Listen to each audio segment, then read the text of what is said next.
السلام عليكم.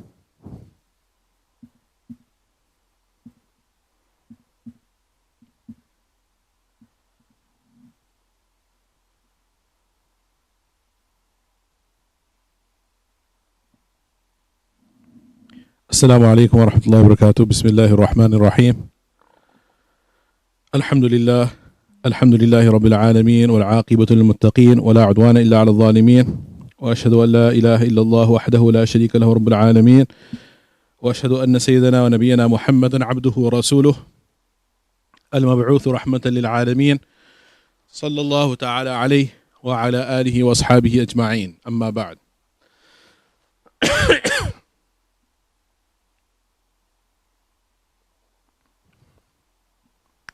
Alhamdulillah, we have the opportunity once again tonight to continue the fiqh of fasting. This is an additional session. We got this opportunity to, inshallah, catch up on the slides regarding the fiqh of fasting so that we can complete this, inshallah, before Ramadan.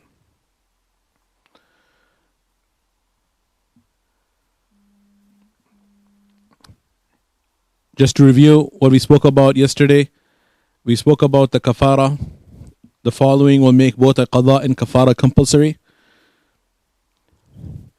And we spoke about this matter in great detail. What exactly a kafara is, how grave this penalty is, and what type of grave crime, when committed, would stipulate the kafara. And we talked about all of these slides, alhamdulillah. If this sin occurs of intentionally breaking the fast of Ramadan multiple times in 1 month, then it would necessitate only one kafara. And if it happens over multiple months, then there would be one kafara for each Ramadan. So today, inshallah, we are going to be talking about those items which necessitate only a makeup, only in qada. There are certain items and certain issues which do not break the fast. We talked about those items yesterday, that list yesterday. Things that do not invalidate the fast. They are rather makruh. So these are actions which are makruh and disliked. Chewing things that are non-nutritional value, collecting the saliva in one's mouth and swallowing it, all of these issues we talked about, they are makruh. Tasting something and then spitting it out. So just to keep things in perspective, this is one extreme that is disliked but will not break the fast. The other extreme is it will necessitate a kafara, qada plus kafara. And the middle ones are those that only invalidate the fast and there will just be a qada. Okay, so let me repeat myself. I may not have been clear. There are certain things which are disliked in the fast but are only considered makruh, will not break the fast. We covered those yesterday. That's one extreme. The other extreme, the opposite side, are those items which necessitate a qada and a kafara both. 1 day to make up, that is the qada, and 60 days consecutive fasting is kafara. We talked about that yesterday as well. Now we're talking about the middle scenario, the middle condition, and that is the fast will be broken, but only one qada has to be made up. The fast is broken, but only one qada has to be made up. Okay, so that's exactly where we are now. Now, moving forward, the mouth and throat. So, eating or drinking accidentally while conscious of fasting. Okay, this will necessitate a qada. So, if it is a food or drink which is in the mouth and then spit out, that would be makruh. It would not break the fast. If you eat and drink, not accidentally, but rather intentionally, you break your fast, it would be qada plus kafara, the other extreme. If you are right in the middle, that you eat and drink, the food does go down the throat, The drink goes down the throat, but it's accidentally. Accidentally means this term could be used in two ways in the English language. One is you completely forgot you're fasting, and the second is you know you're fasting, but you are gargling your mouth and the water ends up going down your throat, for example.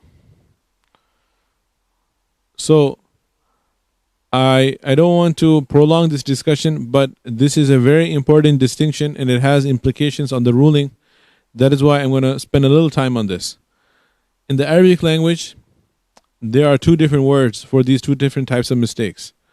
One is called khata, khata'un, khata hamza khata, and one is called nisyan. So khata can be translated as accident, and nisyan can be translated as forgetfulness. So they have different rulings. If a person eats or drinks out of forgetfulness, nisyan, completely forgets, he is at work, everyone around him is not fasting, there are no outward signs of Ramadan, it is a non-Muslim environment, work environment. He's not working from home with his Muslim family, he's actually at work, at his workplace, and there are all non-Muslims, so there are no reminders about Ramadan, and he's busy in his work, and then he feels thirsty, so he just follows his normal routine, and he goes to the water fountain and he drinks, and after he drinks, as he's coming back to his cubicle or his workstation, then he's like, oh my God, I just drank water and it's Ramadan, I'm fasting, how did I do that?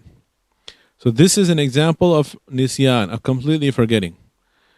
So if a person was hungry and he ended up eating something, he ate a chocolate bar, he ate some nuts, he ate some snack item that was on his desk, or somebody gave him something and he forgot and he ate it, that's the same thing. إِنَّمَا أَطْعَمَهُ اللَّهُ وَسَقَاهُ. As Rasulullah ﷺ said, his fast will be intact, and this is additional food and drink Allah has allowed him to have and benefit from without affecting his fast, because he completely forgot.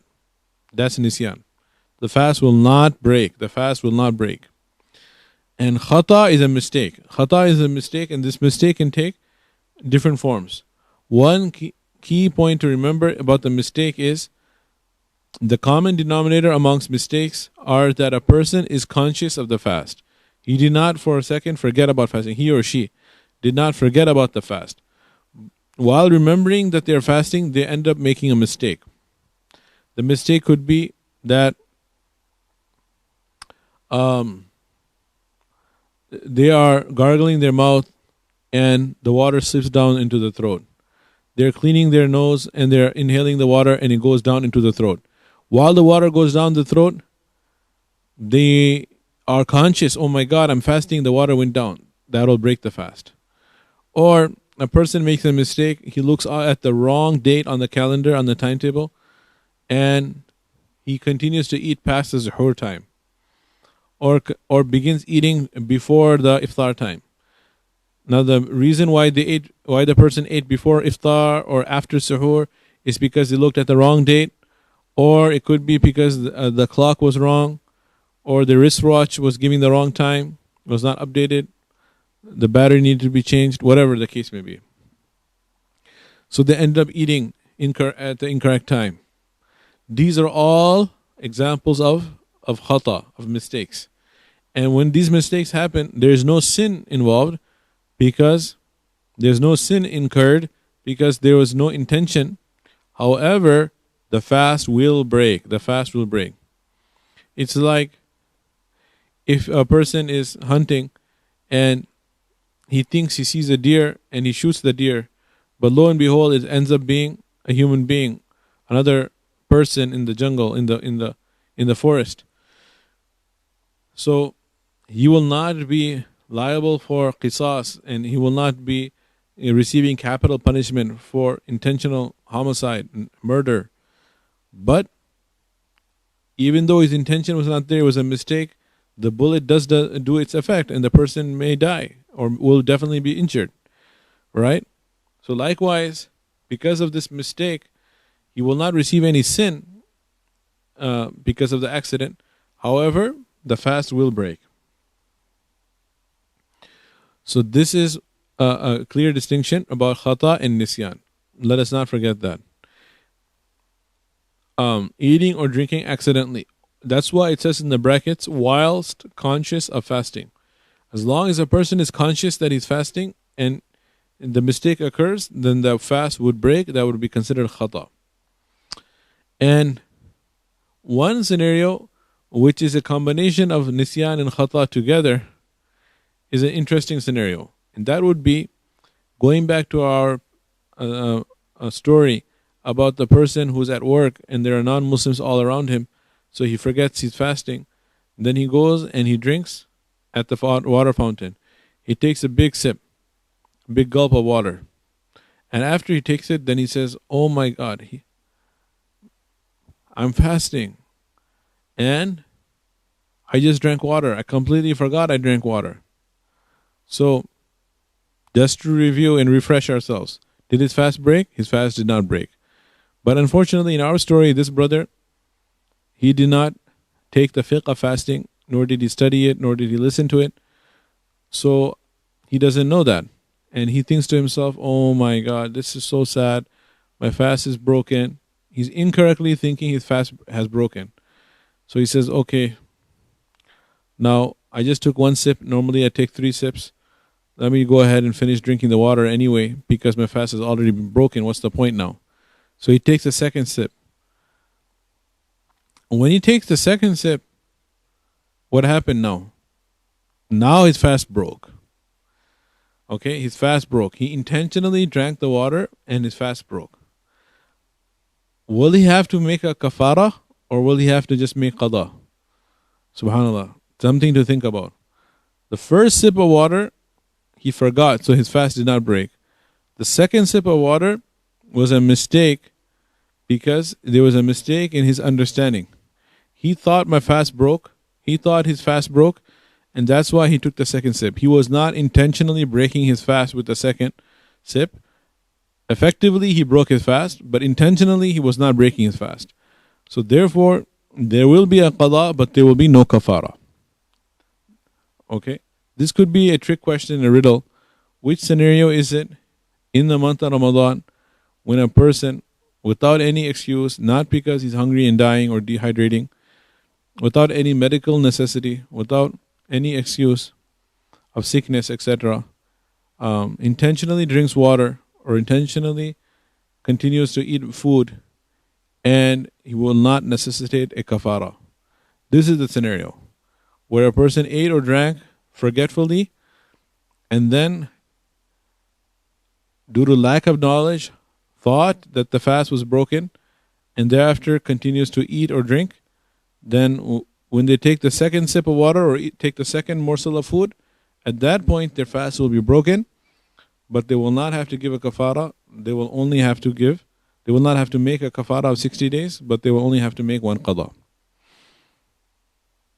Okay? So, that is very important to understand. The next bullet point, eating or drinking because one thought Maghrib entered but Maghrib did not enter. That's an example of a khata, a mistake.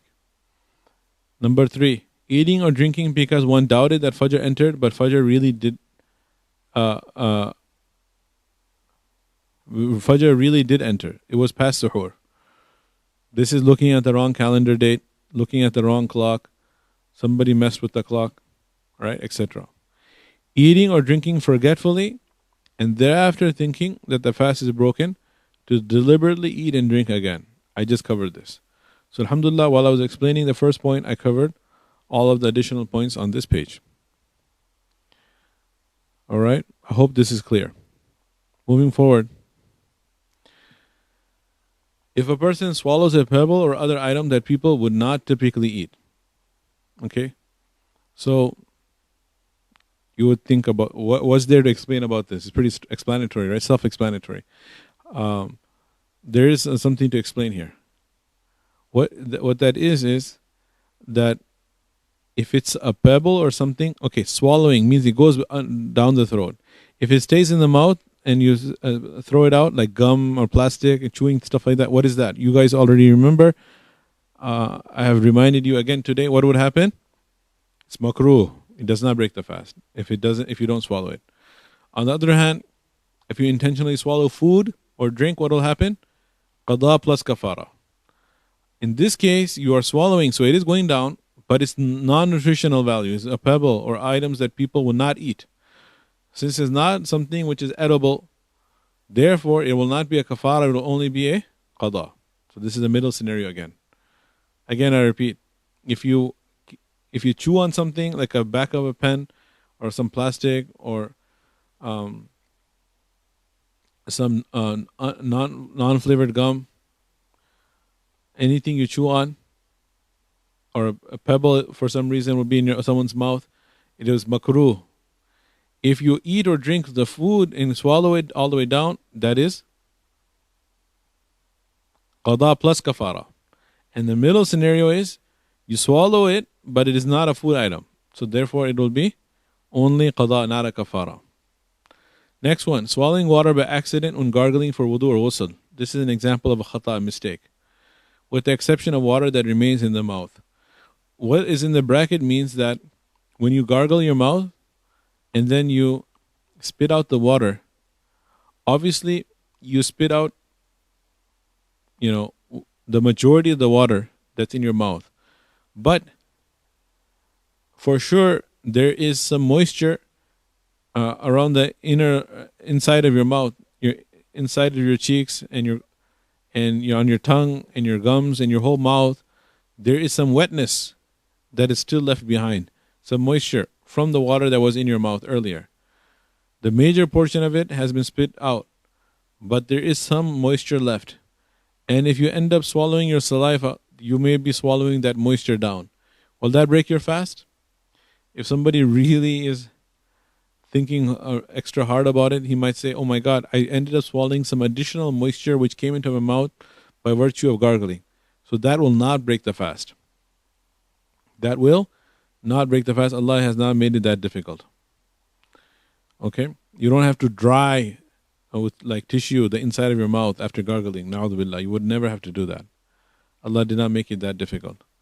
Next one, swallowing blood that exits from the gums and is more than the saliva.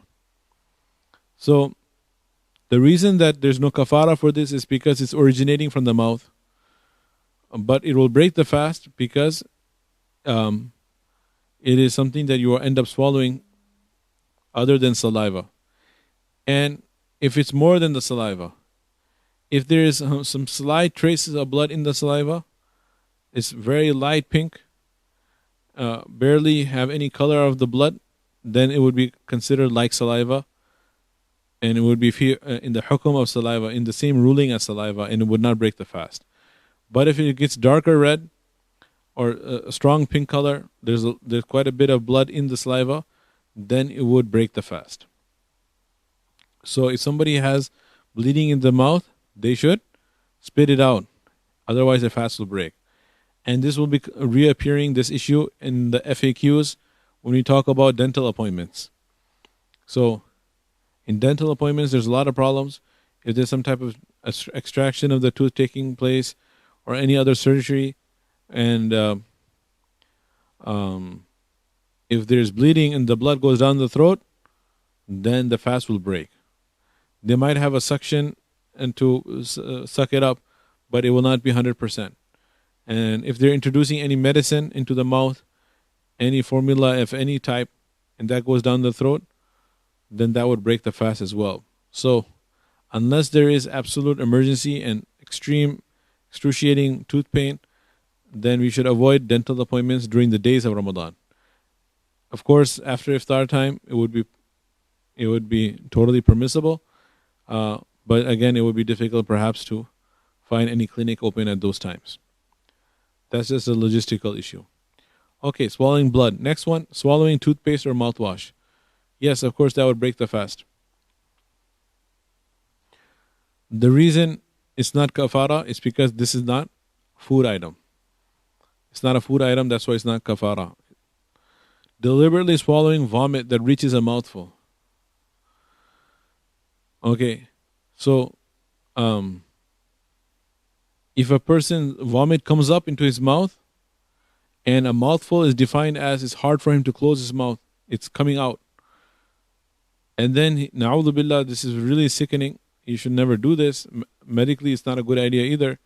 And if he swallows it, because he thinks if it comes out, my fast will break, so he swallows the vomit, astaghfirullah, that would break the fast.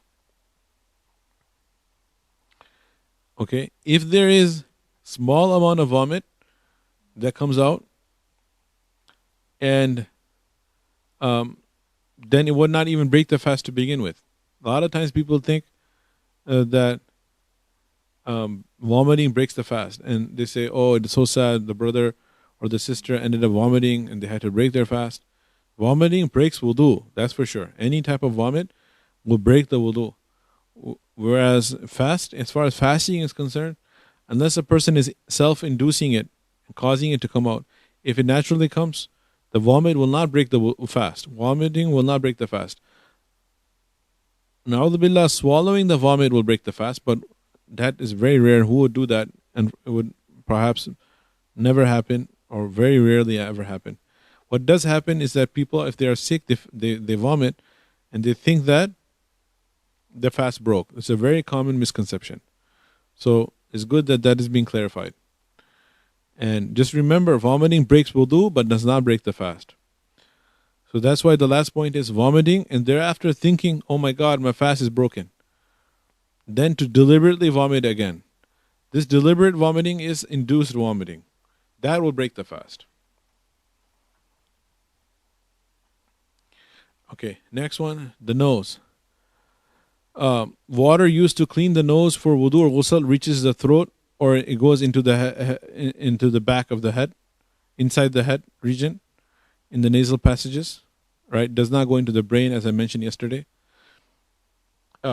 Inhaling medicine into the nostrils, okay, taking nasal puffs, and then inhaling smoke through the nose or through the mouth, anyone, by one's doing. Right?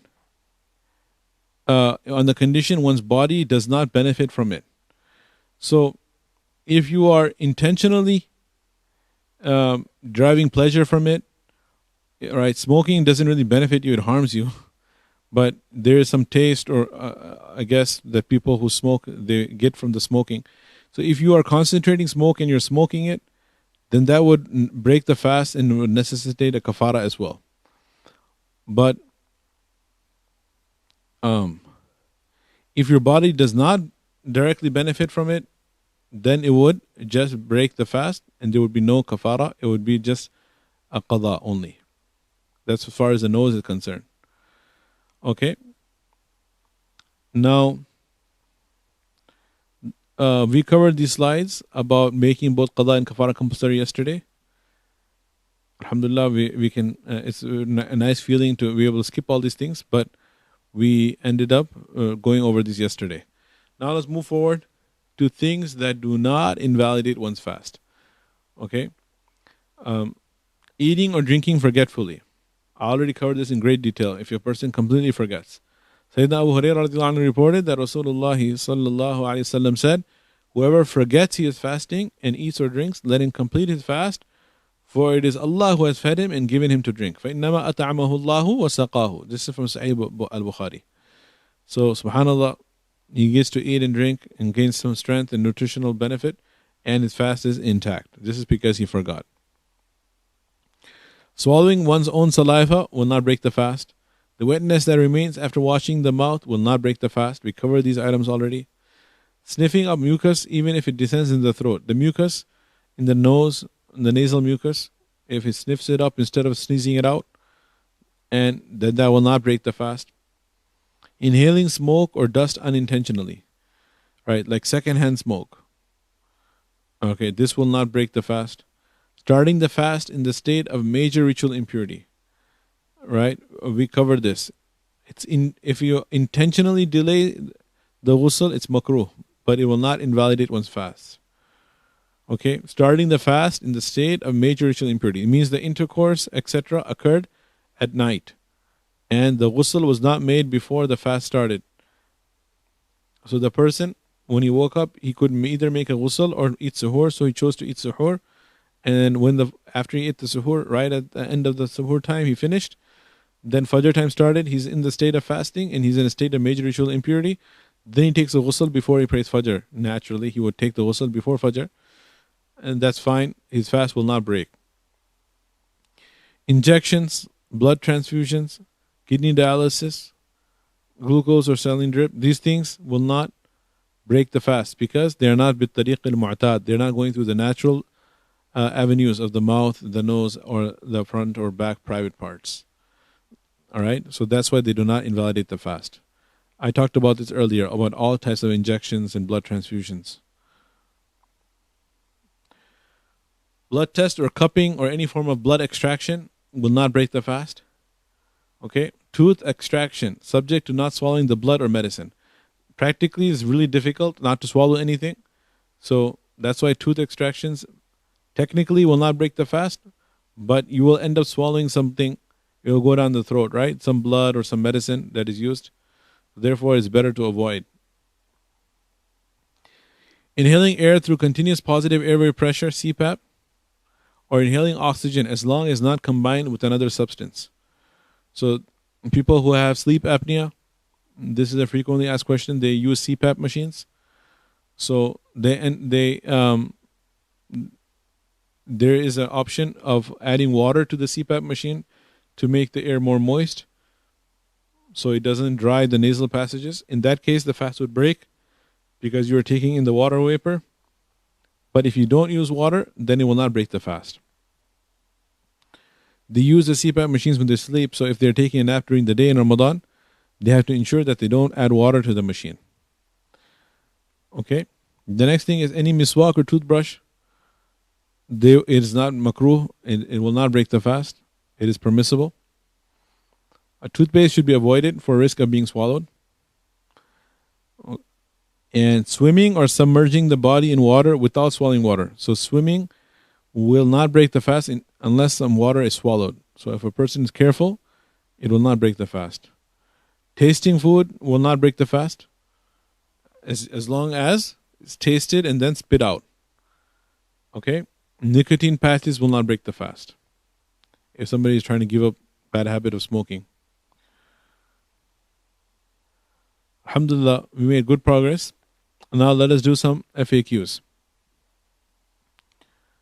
Frequently asked questions. Okay, vomiting. This is a big deal. I already covered this in brief. Vomiting only breaks one's fast if one returns and swallows the vomit down the throat. If it comes up into the back of the mouth and then he swallows it back down. Okay? So that will break the fast. Or one vomits a mouthful intentionally.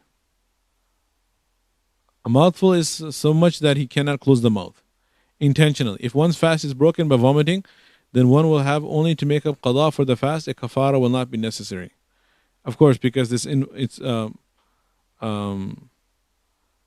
due to sickness. So there will be a qada only, there will be no kafara. So intentionally vomiting, induced vomiting will break the fast. Note, vomiting does not break by non-deliberate vomiting or deliberately vomiting less than a mouthful. Okay? This is something to note. And most of the time what happens is that it's non-deliberate. Is non-intentional. So when that happens, then the fast will not break. The fast will not break by non-deliberate vomiting. Or somebody induced vomiting, but it's less than a mouthful. Sayyidina Abu Sa'id Khudri radiallahu anhu narrated that Rasulullah sallallahu alaihi wasallam said, 3 things do not break the fast of the fasting person: cupping, vomiting, and if a person has a wet dream. Okay, so these things will not break the fast. How does one decide when vomiting is a mouthful? The definition of mouthful vomiting is that which one cannot hold back in one's mouth without difficulty. If a person cannot hold it back, then it is considered a mouthful. Okay? Question. A little amount of vomit went up my throat. Then as a reflex action, it went back down. I felt I had no control over it. Does my fast break? What do you guys think? So it went up the throat, then it went back down. So will the fast break? Your fast will not break. Why not? Because if you look back at the question, it did not come into the mouth. It was just in the throat region. It came up and then it went back down. Now let us go back and see what the book had, what the slide had mentioned. It may not have been so explicit as what I'm looking for, but just to explain, if you go back here, it says vomiting only breaks one's fast if one returns and swallows the vomit down the throat. Right? To make it more clear, there should be one that the vomit comes up out of the throat into the mouth, at least the back of the mouth. Once it gets to the back of the mouth and then you swallow it down, it'll break the fast. If it's still within the throat, right, and it comes up and goes back down, then it will not break the fast. Let's just go back and see that picture from yesterday. Some of the brothers and sisters who are listening today may not have seen that. Might not have seen that picture. So I will show it where we had the red line. Let me get to it quickly.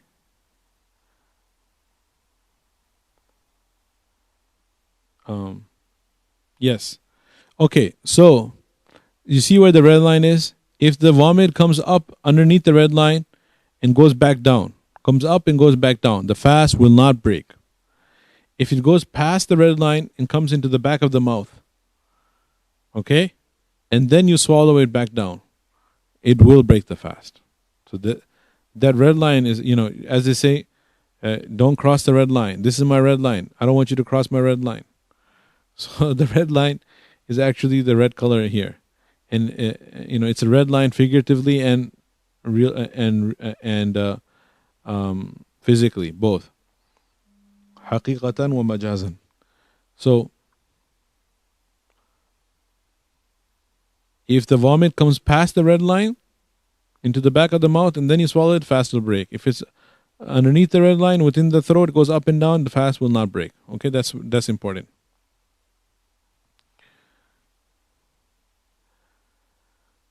Okay.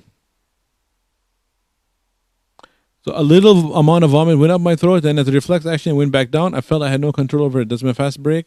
No, your fast will not break. Next one. Can I swallow bits of food left between the teeth? Yes. Depends how much it is. If a fasting person swallows something which is stuck between his teeth from before the beginning of the fast, meaning when he was eating suhoor, there was some food left behind. Obviously, the good practice is to brush the teeth, floss the teeth before the end of suhoor. Okay, but this person was eating till the last minute, got up late, whatever the case may be, and there was some food stuck between his teeth, and the particle is smaller than a chickpea in size, then his fast will still be deemed as valid. So if you take something between his teeth, right, the chickpea, the chana, if you don't know what chickpea is it's in Urdu it's called the chana or the garbanzo beans, right? So the chickpea, his fast will still be deemed as valid. However, if it is something equal to or bigger than a chickpea, it will break his fast. Okay? So this is with respect to food which is left in between the teeth in the mouth. Kafara will not be necessary, but qada will be necessary for that. Make up for one day. This is with regards to swallowing food which is already in the mouth, between the teeth. However, if food is entered in the mouth, or the food left between the teeth is taken out of the mouth and is thereafter swallowed, then it will break the fast regardless of its size. Okay, that is very important. If you take out the food between the teeth, and then you should throw it out. Throw it away. Don't swallow it back. And don't introduce any food from outside. Then you don't look at the size, whether it's bigger than a chickpea, smaller than a chickpea. In any case, it will break the fast. The only scenario where the size of the food and the size of it being less than a chickpea will not break the fast, more than a chickpea will break the fast, is when the food is taken out from between the teeth and is swallowed without being removed from the mouth. Okay, I hope that is very clear. And honestly, even if it's less than a chickpea, instead of swallowing it, you should spit it out. That's the best thing to do, the ideal thing to do. Next one. Eardrops and eye drops, do they break one's fast? Eardrops and eye drops do not break one's fast. If somebody has, glaucoma or any other, or dry eyes, and they're putting tears in their eyes, all right, or eardrops for any problem, they will not break one's fast. Do nasal spray break one's fast? Okay, so the answer is, if a person uses a nasal spray, the fast will become nullified. The reason for this is because this reason is, I would not agree with this, as the author of this Hanafi Fiqh feeds, Zakir, mentioned. Actual reason is that there have been tests done that some particles of what is taken in the nasal spray do reach the stomach. There have been studies done of this, right? So we can ignore the reason mentioned here. It does not reach the brain. This is something, and by the way, just to explain why the author even mentioned this, that historically in the past, before whatever the science was available at that time, the scholars, they did not have the level of understanding of the human body as we currently do. So the understanding that they had, they believed there was a passage from the nasal cavity leading into the brain, which now we know it does not exist. So the nasal spray does break the fast, but the reason is because some particles of it enter. Not all of it goes into the lungs. Some of it does go down into the digestive system. That is the reason why the nasal spray will break the fast. Plus, you don't even have to go into the digestive system if you are smoking, as we covered, and the smoke is going down your throat. As soon as it goes down the throat, then the fast will break. Remember the red line? We just showed you the red line. Anything goes down the red line from outside, it'll break the fast.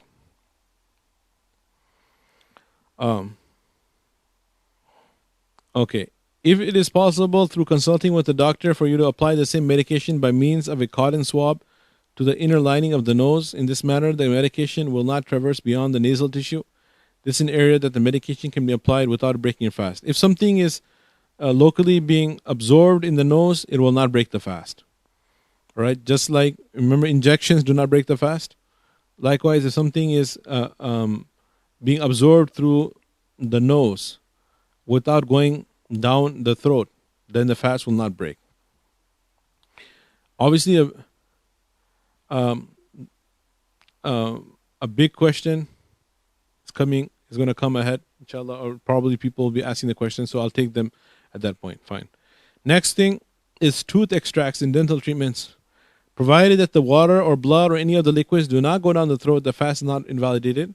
It is advised to be cautious and schedule appointments outside of the fasting hours. Already covered this. I don't need to repeat myself.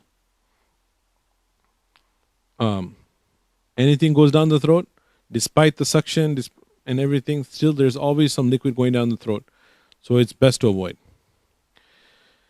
Deodorants and perfumes. In principle, if any substance that has a body is passed down one's throat, then it will break one's fast. Okay? However, if such a substance goes down unintentionally, then it will not break the fast.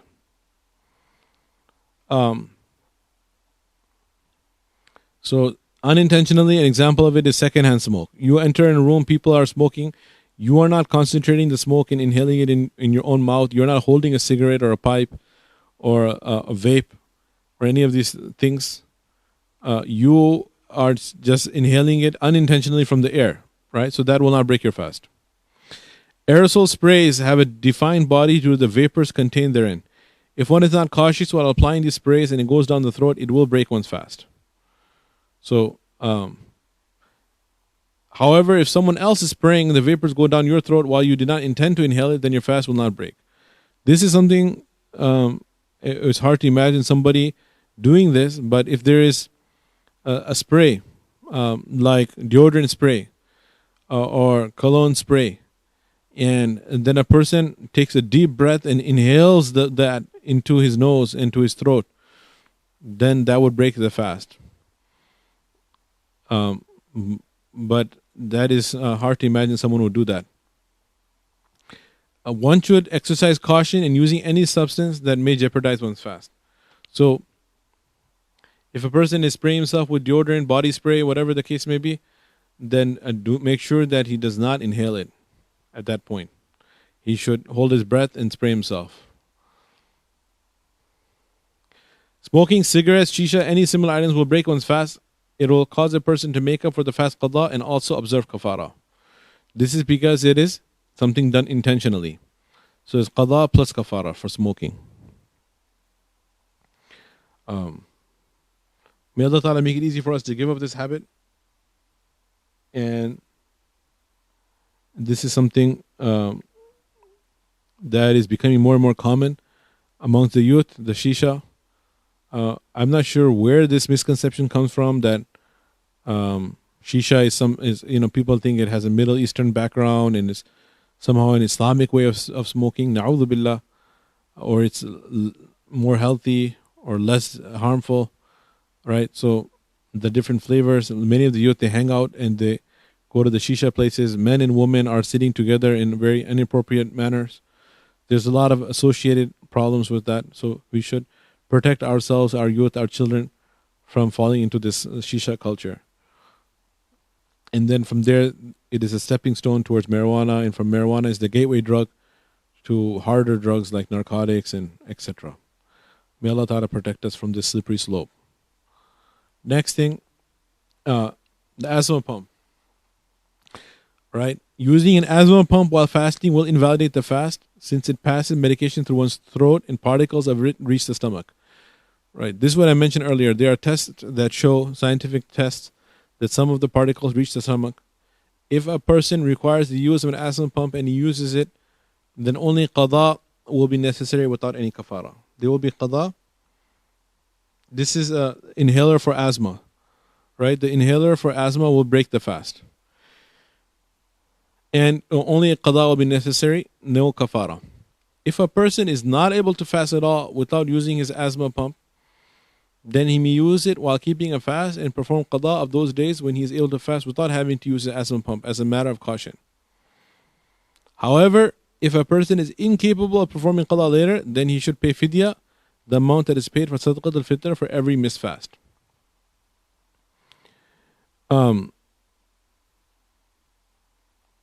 So basically what they're saying here is that using an asthma inhaler will break the fast. If a person tries fasting and is not able to, without having to take a puff on his inhaler, and every few hours or sooner he has to take a puff, otherwise he finds it difficult to breathe, and then he can end up giving fidya.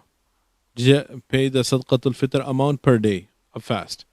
The fidya is $5 approximately for each day of fast that he misses.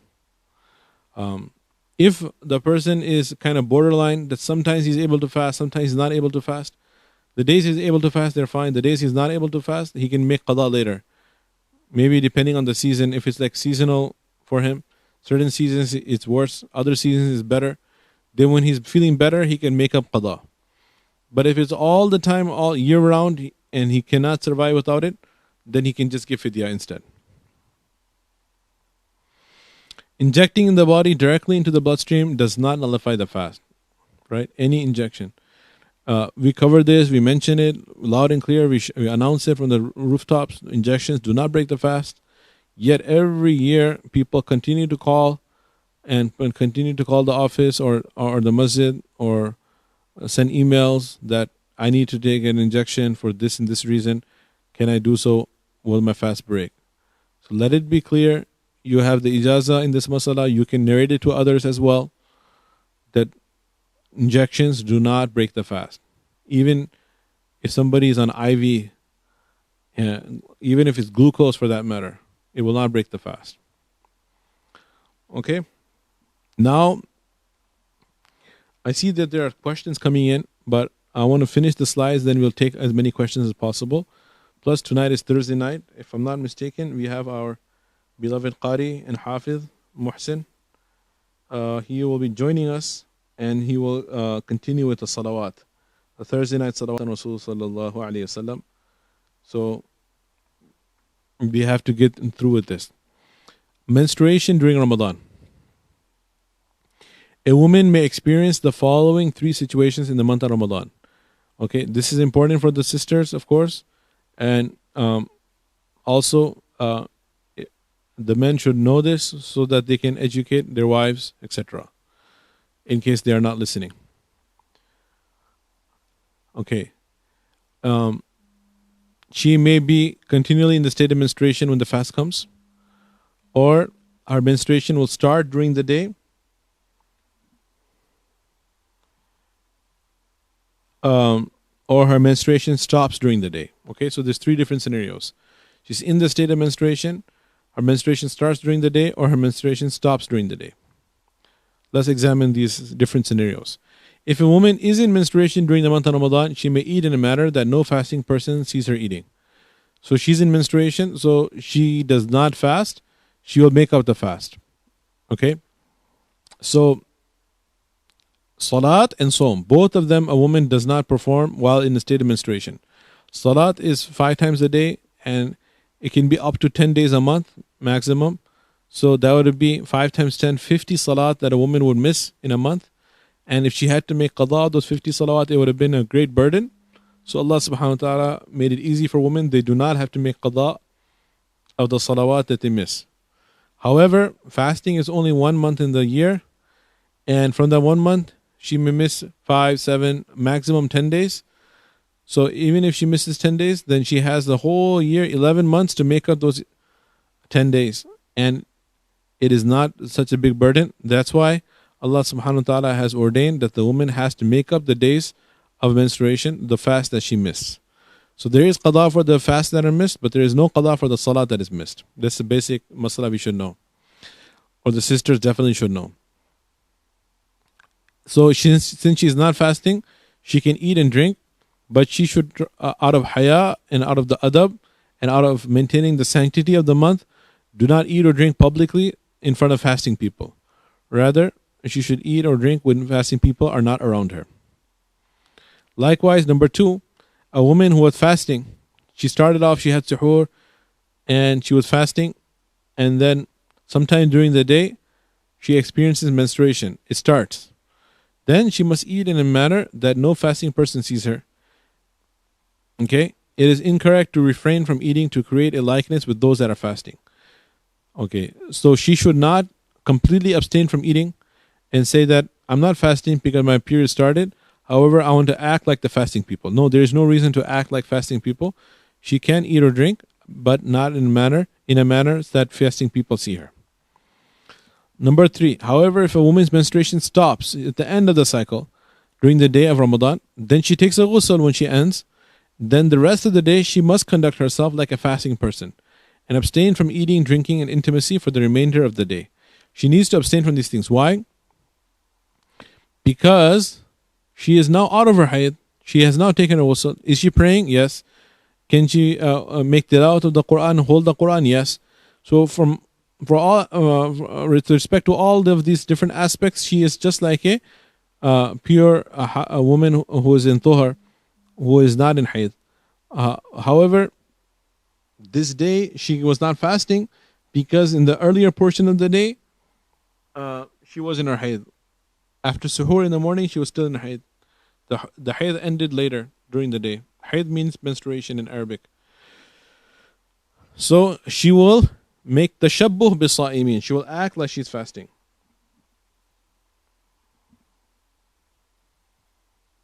She will act like she's fasting. Okay? Then, moving forward, Aisha radiallahu anha reported, we passed through this period of menstruation, and if you were ordered to complete the fast later, but were not ordered to complete the prayer. Sahih al-Bukhari. This is what I was talking about. There is qada of the fast, but there is no qada of the salat that are missed. Does a nursing woman have to fast? If a nursing breastfeeding mother fears that she or her child's health will be endangered by her fasting, she will be excused from fasting that day and will have to make up for the missed fast after the month of Ramadan. For the same reasons, a pregnant woman will be excused from fasting. So if pregnant woman or nursing woman, if the fasts are short, depending on the country, the latitude that they're at, and the season of the year that the month of Ramadan comes in, if they are able to eat or drink throughout the night, and the nights are long and the fasts are short, and they are able to maintain the caloric intake which is required to be healthy for the breastfeeding and nursing, and also for their unborn child, for their pregnancy, for the fetus to develop, then it is permissible to fast. However, if their fasts are long and they cannot eat or drink throughout the night, and it's going to affect the milk production or the development of the fetus, the unborn child is going to negatively be impacted, in that case, then they can break the fast or not fast, and there will be only qada, there will be no kafara. But they have to make up those days. They have to make up, if they miss the whole month, they have to make up the whole month afterwards. Okay? So this is important to note. Does one have to perform the qada fast immediately after Ramadan? No, it is not necessary. However, it is recommended to complete the missed fast of Ramadan as soon as possible. So Allah Ta'ala says, فَمَنْ كَانَ مِنْكُمْ مَرِيضًا أَوْ عَلَى سَفَرٍ, if anyone is sick or traveling, فَعِدَّةٌ مِنْ أَيَّامٍ أُخَرٍ, any other day you have to make it up. He didn't stipulate immediately after Eid. So it's not farad to do it right away. However, it's obviously a good idea to do it as soon as possible, because we don't know when you're going to die. No one knows when death is coming, and you have to complete all of the fasts before you die, and that's unknown. So therefore, the sooner the better. Combining makeup qada fast with the 6 days fast of Shawwal, because we know about the fast of Shawwal. Rasulullah sallallahu alaihi wasallam said, "Man sama Ramadan, whoever fasts in the month of Ramadan, thumma atba'ahu sittan min Shawwal, then he follows it up with 6 days in Shawwal, kana ka siyam ad-dahr, it is like he has fasted his whole life. He will get the reward of the whole life of fasting." So the 6 days of Shawwal are well known. After the first of Shawwal, not the first. The first of Shawwal is Eid. After the Shawwal, after the Eid day, starting from the second day, to fast 6 days within the month of Shawwal. Making up missed Ramadan fasts and the 6 fasts of Shawwal, one should principally make an intention of qada. Thereafter, as a secondary intention, one may also keep in mind that it is the month of Shawwal. By doing so, it is hoped from the mercy of Allah that along with the missed fast being made up, one will receive the reward of fasting in Shawwal. But it is important that the main and predominant intention is of making up the missed fast. If a person makes an intention of qada, then and the woman had 6 days period in Ramadan, so she has 6 days to make up, or a man was traveling for 6 days, or was sick for 6 days, or anyone was sick, man or woman were traveling, or woman had haid, whatever the case may be, if they have 6 days that they're making up in Shawwal, or they have more than 6 days, 10 days, 20 days, whatever days they're making up, all right, then 20 days could be sickness or travel, cannot be hayd. The maximum hayd in the Sharia is 10 days. And in any case, they're making up those days. So can that also be the fast of Shawwal? So the fuqaha and scholars are mentioning that the primary intention should be qada, and hopefully Allah Ta'ala can give the reward of the 6 days of Shawwal as well. But if a person makes the primary intention, the nafal fast of Shawwal, it will not suffice for the qada. The niyat of qada has to be there for the qada to be considered. However, it is better that one makes up for the missed fast separately from fasting the 6 days of Shawwal, since some scholars are of the view that one does not receive the reward of optional nafal fasting when combining with make-up qada fast. Right? This is called tadakhul. Tadakhul bayna niyat, or bayna niyatain, to incorporate both niyat at the same time. So the second view is that it's not possible. So therefore, better safe than sorry. You should make up the qada fast separately, and then if Allah gives tawfiq, then fast the nafal fast as well. What happens if I never fasted all my life? Do I have to do qada and kafara or just qada? So if the person never fasted, after became baligh for 10 years, now there's 10 months. So is there a 2-month kafara per every year? Or is it just the 10 months that he missed? So what's the answer going to be? The answer is only qada. Why is it only qada? Because he never intended to fast to begin with. The kafara only kicks in when the person makes the intention of fasting and then breaks the fast. Fasting on an airplane, okay, this happens when people are traveling in Ramadan. Although there is a concession for those traveling not to fast, however, if a person does, there will be immense reward for doing so. So it is permissible to break the fast when traveling, but if a person wants to fast, they will receive the reward for fasting. When do you make suhoor or iftar? Suhoor you have to do before dawn. Iftar is after sunset. And this will be based on the current time zone that you're flying through. Not based on the time of where you flew from. Not based on the time where you are landing. But rather at the current time zone where you're flying. You will rely on the time zone of the area that you're flying in. You may make use of the flight magazine, which has time zones. All right. Nowadays, they have the GPS on the screens in the international flights on the back of the seat in front of you. Right in front of you, they have the screen. Or you can ask the flight attendants, time of dawn, and ensure that you have had suhoor prior to the commencement of dawn. So you don't have to ask any stewards or flight attendants. You don't have to look in the flight magazine. You don't have to do any of that. Right now, in the international flights, they have the GPS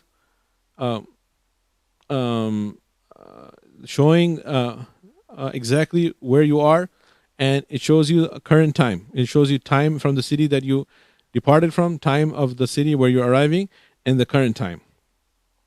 So from Chicago, if you're flying east towards New York, towards anywhere on the East Coast, or further on towards Europe, any place in Europe, London, Germany, Frankfurt, Amsterdam, whatever, or even further east towards the Middle East, Qatar, or Jeddah, or Amman, or Turkey, any place, okay, in the east, then you will end up having a shorter fast. You will end up having a shorter fast. Why will your fast be shorter? Because iftar will come faster, right? And the sunset will come quicker. Depending on when you left, and how many time zones you cross before you reach Maghrib, then that's how short your fast can end up becoming. And if you're traveling west from Chicago towards California, or towards Hawaii, or towards further west towards China, Hong Kong, Japan, you're flying west across the Pacific now instead of the Atlantic, then your fast will be longer. You'll end up having a longer fast because the sunset will be further delayed. So keep that in mind. It is permissible to fast. If you choose not to fast, you don't want to bother with all this headache, then it would be permissible not to fast as well. Last thing are the du'as and those who are exempt from fasting. Alhamdulillah, we have reached 9:15, approximately 1 hour since we started, and we completed the FAQs. So what we will do now is we'll switch over to the salawat, and we will do the du'as of fasting number 8 and the exempt number 9 in our next session, bi'idhnillahi ta'ala. And there were a lot of questions that came in. I will have to address these questions at that point, inshallah. Jazakumullahu Khairun. May Allah subhanahu wa ta'ala reward all the brothers and sisters for their attention. And hopefully this was a beneficial session and we were able to learn some masail. Again, I would love to be able to answer all of your questions, but we had to get through the information for the greater good, and we will get to those questions in due time. Jazakumullahu Khairun. Inshallah, the coming Wednesday, that we want to wrap up this little bit that's left, du'as and exempt and fidya, and then we will do the fiqh of Taraweeh as well, because in this month of Ramadan, sadly, we will be performing the Tarawih salats at home. Just like when the coronavirus lockdown began, we had a session I did about the Fiqh of Jumu'ah, and many people benefited from that because they are leading Jumu'ah in their homes for the first time. They used to be on autopilot, just come into the masjid and pray behind the Imam and the Khatib, and Imam and Khatib would take care of everything. They just have to follow along. Now, for the very first time in their lives, they had to actually lead the Jumu'ah prayer. So we had alhamdulillah, very successful program with great feedback regarding the Fiqh of Jumu'ah. So likewise, we're going to be doing the Fiqh of Tarawih, inshallah, next Wednesday. So please stay tuned for that. Now I hand over to Hafiz Qari, Dr. Muhsin, inshallah.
Bismillahir Rahmanir Rahim.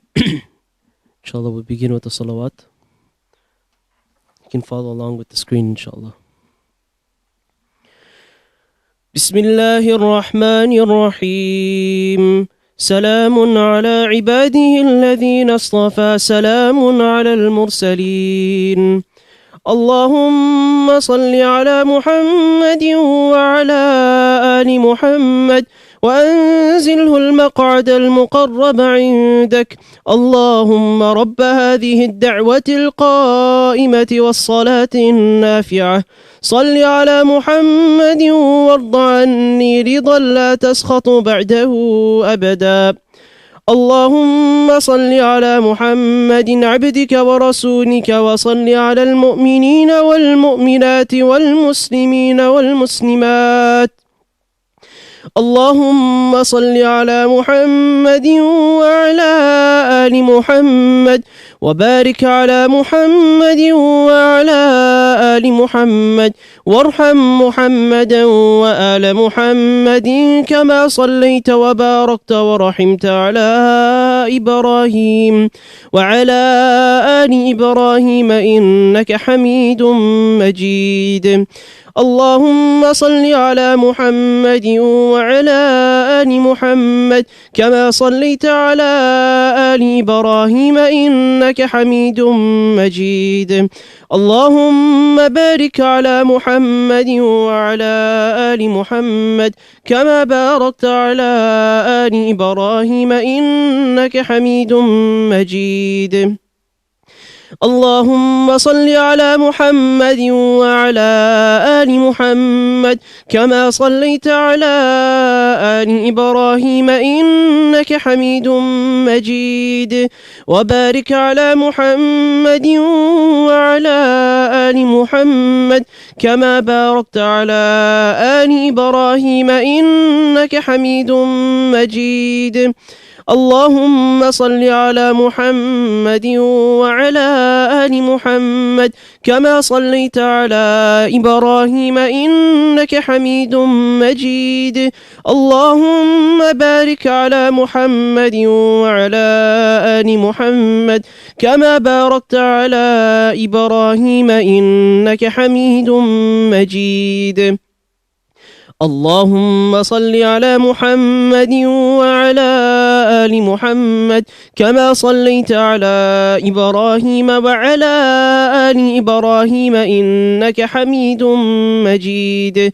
وبارك على محمد وعلى آل محمد كما باركت على إبراهيم إنك حميد مجيد. اللهم صل على محمد وعلى آل محمد كما صليت على إبراهيم وبارك على محمد وعلى آل محمد كما باركت على إبراهيم إنك حميد مجيد. اللهم صل على محمد وعلى آل محمد كما صليت على إبراهيم إنك حميد مجيد. اللهم بارك على محمد وعلى آل محمد كما باركت على آل إبراهيم إنك حميد مجيد. اللهم صل على محمد وعلى آل محمد كما صليت على آل إبراهيم وبارك على محمد وعلى آل محمد كما باركت على آل إبراهيم في العالمين إنك حميد مجيد. اللهم صل على محمد وأزواجه وذريته كما صليت على آل إبراهيم وبارك على محمد وأزواجه وذريته كما باركت على آل إبراهيم إنك حميد مجيد. اللهم صل على محمد وعلى أزواجه وذريته كما صليت على آل إبراهيم وبارك على محمد وعلى أزواجه وذريته كما باركت على آل إبراهيم إنك حميد مجيد. اللهم صل على محمد النبي وأزواجه أمهات المؤمنين وذريته وأهل بيته كما صليت على إبراهيم إنك حميد مجيد. اللهم صل على محمد وعلى آل محمد كما صليت على إبراهيم وعلى آل إبراهيم وبارك على محمد وعلى آل محمد كما باركت على إبراهيم وترحم على محمد وعلى آل محمد كما ترحمت على إبراهيم وعلى آل إبراهيم. اللهم صل على محمد وعلى آل محمد كما صليت على إبراهيم وعلى آل إبراهيم إنك حميد مجيد. اللهم بارك على محمد وعلى آل محمد كما باركت على إبراهيم وعلى آل إبراهيم إنك حميد مجيد.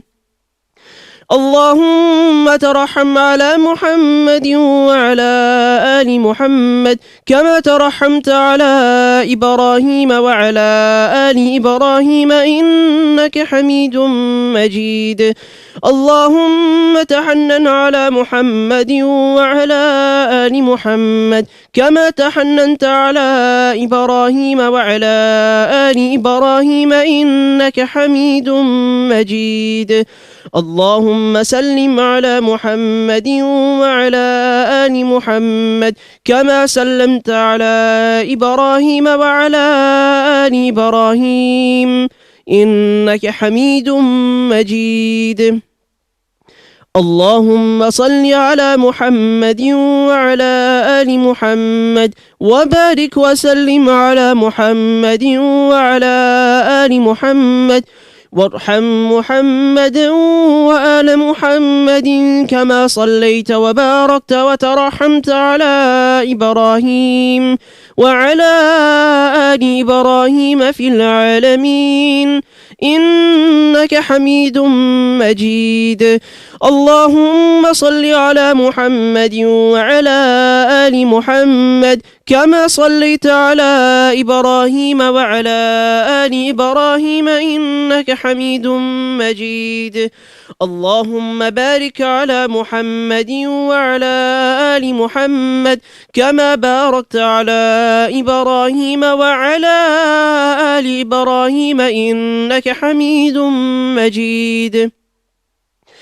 اللهم صل على محمد عبدك ورسولك كما صليت على آل إبراهيم وبارك على محمد وعلى آل محمد كما باركت على آل إبراهيم إنك حميد مجيد. اللهم صل على محمد النبي الأمي وعلى آل محمد كما صليت على إبراهيم وبارك على محمد النبي الأمي كما باركت على إبراهيم إنك حميد مجيد. اللهم صل على محمد عبدك ورسولك النبي الأمي وعلى آل محمد. اللهم صل على محمد وعلى آل محمد صلاة تكون لك رضا وله جزاء ولحقه أداء، وأعطيه الوسيلة والفضيلة والمقام المحمود الذي وعدته، وجزه عنا ما هو أهله، وجزه أفضل ما جازيت نبيا عن قومه ورسولا عن أمته. وصل على جميع إخوانه من النبيين والصالحين يا أرحم الراحمين. اللهم صل على محمد النبي الأمي وعلى آل محمد كما صليت على إبراهيم وعلى آل إبراهيم، وبارك على محمد النبي الأمي وعلى آل محمد كما باركت على إبراهيم وعلى آل إبراهيم إنك حميد مجيد. اللهم صل على محمد وعلى أهل بيته كما صليت على إبراهيم إنك حميد مجيد. اللهم صل علينا معهم. اللهم بارك على محمد وعلى أهل بيته كما باركت على إبراهيم إنك حميد مجيد. اللهم بارك علينا معهم. صلوات الله وصلوات المؤمنين على محمد النبي الأمي. اللهم اجعل صلواتك ورحمتك وبركاتك على محمد وعلى آل محمد كما جعلتها على آل إبراهيم إنك حميد مجيد. وبارك على محمد وعلى آل محمد كما باركت على إبراهيم وعلى آل إبراهيم إنك حميد مجيد. وصلى الله على النبي الأمي. التحيات لله والصلوات والطيبات. السلام عليك أيها النبي ورحمة الله وبركاته. السلام علينا وعلى عباد الله الصالحين. أشهد أن لا إله إلا الله وأشهد أن محمدا عبده ورسوله. التحيات الطيبات الصلوات لله. السلام عليك أيها النبي ورحمة الله وبركاته. السلام علينا وعلى عباد الله الصالحين. أشهد أن لا إله إلا الله وأشهد أن محمدا عبده ورسوله. التحيات لله الطيبات الصلوات لله. السلام عليك أيها النبي ورحمة الله وبركاته. السلام علينا وعلى عباد الله الصالحين. أشهد أن لا إله إلا الله وحده لا شريك له، وأشهد أن محمدا عبده ورسوله. التحيات المباركات الصلوات الطيبات لله. سلام عليك أيها النبي ورحمة الله وبركاته. سلام علينا وعلى عباد الله الصالحين. أشهد أن لا إله إلا الله وأشهد أن محمدا عبده ورسوله. بسم الله وبالله. التحيات لله والصلوات والطيبات. السلام عليك أيها النبي ورحمة الله وبركاته. السلام علينا وعلى عباد الله الصالحين. أشهد أن لا إله إلا الله وأشهد أن محمدا عبده ورسوله. أسأل الله الجنة وأعوذ بالله من النار. التحيات لله الزاكيات لله الطيبات الصلوات لله. السلام عليك أيها النبي ورحمة الله وبركاته. السلام علينا وعلى عباد الله الصالحين. أشهد أن لا إله إلا الله وأشهد أن محمدا عبده ورسوله. بسم الله وبالله خير الأسماء. التحيات الطيبات الصلوات لله. أشهد أن لا إله إلا الله وحده لا شريك له، وأشهد أن محمدا عبده ورسوله. أرسله بالحق بشيرا ونذيرا، وأن الساعة آتية لا ريب فيها. السلام عليك أيها النبي ورحمة الله وبركاته. السلام علينا وعلى عباد الله الصالحين. اللهم اغفر لي واهدني. التحيات الطيبات والصلوات والملك لله. السلام عليك أيها النبي ورحمة الله وبركاته. بسم الله. التحيات لله. الصلوات لله. الزاكيات لله. السلام على النبي ورحمة الله وبركاته. السلام علينا وعلى عباد الله الصالحين. شهدت أن لا إله إلا الله. شهدت أن محمد رسول الله. التحيات الطيبات الصلوات الزاكيات لله. أشهد أن لا إله إلا الله وحده لا شريك له، وأن محمدا عبده ورسوله. السلام عليك أيها النبي ورحمة الله وبركاته. السلام علينا وعلى عباد الله الصالحين. التحيات الطيبات الصلوات الزاكيات لله. أشهد أن لا إله إلا الله وأشهد أن محمدا عبد الله ورسوله. السلام عليك أيها النبي ورحمة الله وبركاته. السلام علينا وعلى عباد الله الصالحين. التحيات الصلوات لله. السلام عليك أيها النبي ورحمة الله وبركاته. السلام علينا وعلى عباد الله الصالحين. التحيات لله الصلوات الطيبات. السلام عليك أيها النبي ورحمة الله. السلام علينا وعلى عباد الله الصالحين. أشهد أن لا إله إلا الله وأشهد أن محمدا عبده ورسوله. التحيات المباركات الصلوات الطيبات لله. السلام عليك أيها النبي ورحمة الله وبركاته. السلام علينا وعلى عباد الله الصالحين. أشهد أن لا إله إلا الله وأشهد أن محمدا رسول الله.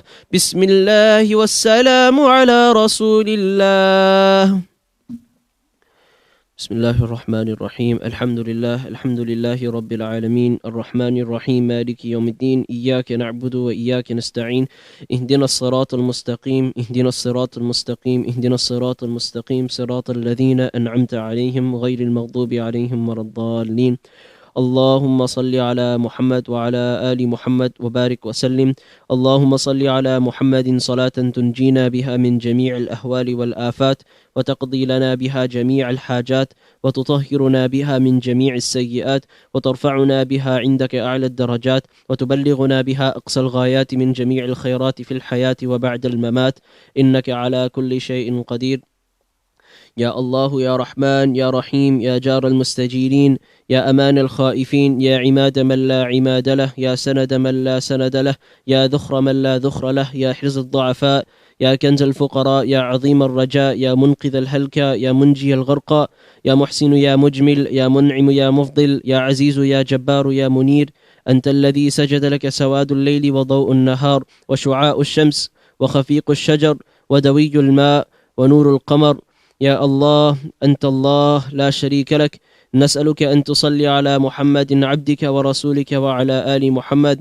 اللهم اغفر لنا اللهم اغفر لنا اللهم اغفر لنا. اللهم إنك عفو تحب العفو فاعف عنا يا كريم.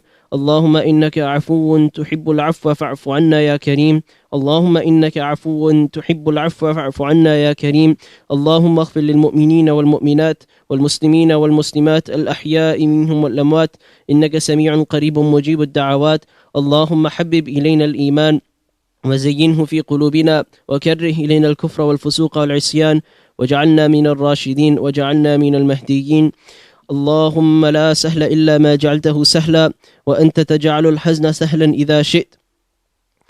اللهم آت نفوسنا تقواها اللهم آت نفوسنا تقواها وزكها أنت خير من زكاها أنت وليها ومولاها. اللهم إنا نسألك العفو والعافية والمعافاة الدائمة في الدين والدنيا والآخرة. اللهم اهدنا فيمن هديت وعافنا فيمن عافيت وتولنا فيمن توليت وبارك لنا فيما أعطيت وقنا واصرف عنا شر ما قضيت فإنك تقضي ولا يقضى عليك إنه لا يذل من واليت ولا يعز من عاديت تباركت ربنا وتعاليت. نستغفرك من جميع الذنوب والخطايا ونتوب إليك. اللهم ارحمنا بالقرآن العظيم واجعله لنا إماما ونورا وهدى ورحمة. اللهم ذكرنا منه ما نسينا وعلمنا منه ما جهلنا وارزقنا تلاوته آناء الليل وآناء النهار واجعله لنا حجة يا رب العالمين. اللهم اجعل القرآن حجة لنا لا علينا. اللهم اجعل القرآن حجة لنا لا علينا. اللهم اجعل القرآن حجة لنا لا علينا. اللهم ربنا ظلمنا أنفسنا وإن لم تغفر لنا وترحمنا لنكونن من الخاسرين.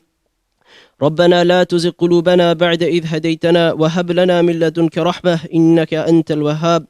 ربنا هب لنا من أزواجنا وذرياتنا قرة أعين واجعلنا للمتقين إماما. اللهم إنا نعوذ بك من البرص والجنون والجذام ومن سيء الأسقام. اللهم إنا نعوذ بك من البرص والجنون والجذام ومن سيء الأسقام. اللهم إنا نسألك من الخير كله عاجله وآجله ما علمنا منه وما لم نعلم ونعوذ بك من الشر كله عاجله وآجله ما علمنا منه وما لم نعلم. اللهم ربنا تقبل منا إنك أنت السميع العليم وتب علينا يا مولانا إنك أنت التواب الرحيم. وصلى الله تعالى على خير خلقه محمد وعلى آله وأصحابه أجمعين برحمتك يا أرحم الراحمين. آمين آمين آمين. جزاك الله خيرا. السلام عليكم ورحمة الله وبركاته.